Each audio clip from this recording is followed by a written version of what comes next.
శివరాజ్ కుమార్ గారు is literally మనిషి బంగారం అండి.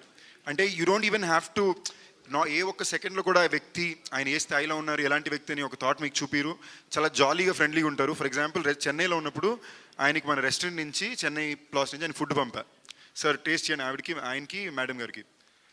మ్యామ్ ఏమో మాకు రోజు ఆవిడ వండి పెడుతుంటారు అనమాట సెట్లో. సో నేను పంపితే ఫుడ్ నచ్చి ఆ మరుసటి రోజు ఇమీడియట్గా వాళ్ళే రెస్టారెంట్కి వెళ్ళి అక్కడ స్టాఫ్ అందరితో ఫోటోలు దిగి వాళ్ళకి టిప్స్ ఇచ్చి అలాగే ఎవరు చేస్తారు? ఆయన స్టేచర్లో ఉండే ఒక సూపర్ స్టార్, హ్యూజ్ స్టార్ ఎవరు అలా చేయరండి.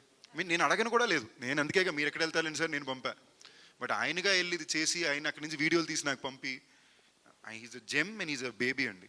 ఆయన బ్యూటిఫుల్ మ్యాన్. అండ్ ధనుష్ అన్నకి నాకు అదొక వెరీ ఇంట్రెస్టింగ్ రిలేషన్షిప్ అండి. సో అంటే I have a lot of love for him. But నాకు చాలా వరకు ఉన్న ఎక్స్ప్రెషన్స్ లైఫ్లోని సెల్వరాఘవన్ గారి సినిమాలో లేదా ధనుష్ అన్న దాంట్లో ఉండే ధనుష్ అన్న పర్ఫార్మెన్సెస్ నేను చాలా చోట్ల ఇన్స్పైర్ చేసినాయి.